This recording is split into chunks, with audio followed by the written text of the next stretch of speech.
Hi, my name is Sam Downing. I'm the fitness editor at 9Honey. I'm here with exercise scientist Amelia Phillips.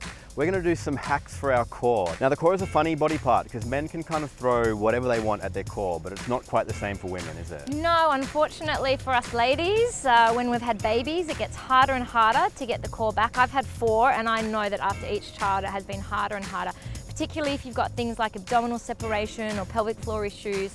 So you have to be a bit more particular about the types of moves that you do. And that is why, although today's workout, anyone can do it, it's particularly good for mums, it's mum approved. Because what we're doing is we're focusing on core activities that maintain a spinal neutral for a lot of them, where you're drawing the belly button in, so you're creating what's called intra-abdominal pressure. And then for a couple of other moves, we've got some rotation happening. And the reason why we need rotation is because in everyday life, as the mums out there would know, you are doing a lot of bending, picking, twisting, and if you don't have that abdominal support for your spine, that's when you can get back issues and things like that. Yeah. Men have it easy. Oh, you guys have it so easy. But not in this workout. Absolutely not. You can do the hard ones today, Sam. All right, let's get to it. Okay. Okay, so our first move is a good old classic downward dog, but we're adding an abdominal component to it. So you pop yourself up into a downward dog, get that lovely calf and hamstring stretch and push back, kick your left leg up into the sky, and then you're gonna come forward, shift forwards and do a little crunch. And then kick it up and do a little crunch. Don't rush this one, take your time, but really tuck through so you're getting that lovely crunch as you're coming through. So what you can see here, you're doing a great job of coming up and then you're just crunching through, drawing the belly button in as you come through as well. And make sure that you're pushing right back, and you can hold it up the top for a couple of seconds as well, just to get that stretch, and then come all the way through. Great. Once you've done about 10 reps on one side, you just switch it over and do the other side. How are you going there? It's like wringing out a sponge. Oh, wringing out a sponge, I love it. Can you lose a few fat cells while we're wringing out that sponge? Well, I can try. Well done. Okay, so this next one is called a Genie sit, and it's an isometric contraction. So let's get into it.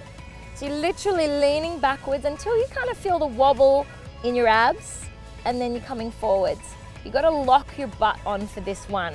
Feel like you've got a $50 note rolled up and you're holding it between your butt cheeks.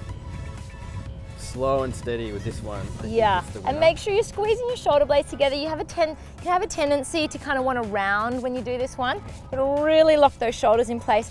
Draw the belly button into your spine. Are you feeling this anywhere else, Sam? I can definitely feel it in my quads. Quads, yeah. You'll feel it down your legs as well. That's okay. Just really tuck your bum underneath you.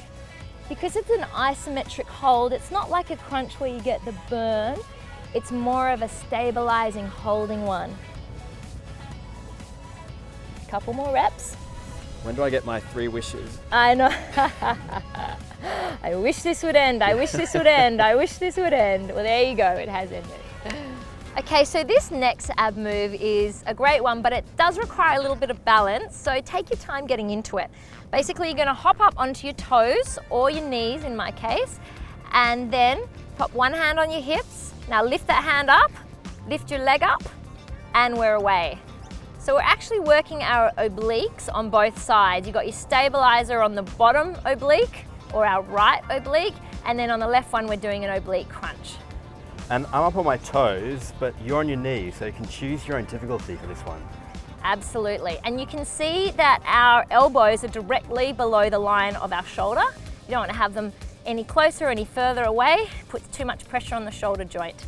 This move was once described to me as a Jane Fonda, and that's what I always call it from now on. Oh, I love it. All right. This will forever be known as the Jane Fonda. One more Jane Fonda. Where are your leg warmers, Sam? 2 more. And let's rest. It's a good one.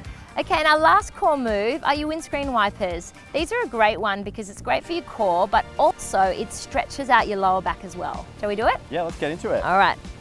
So legs up. I'm going to do it at a 90-degree angle, but Sam, if you want to make it a bit harder, you can straighten your legs a bit more.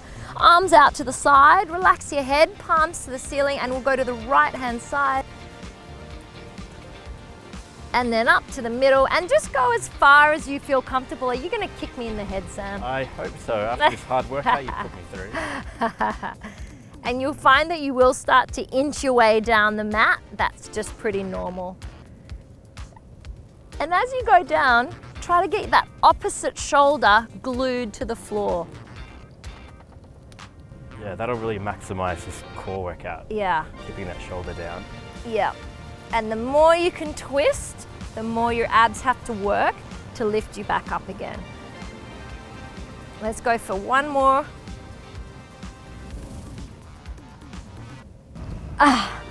Okay.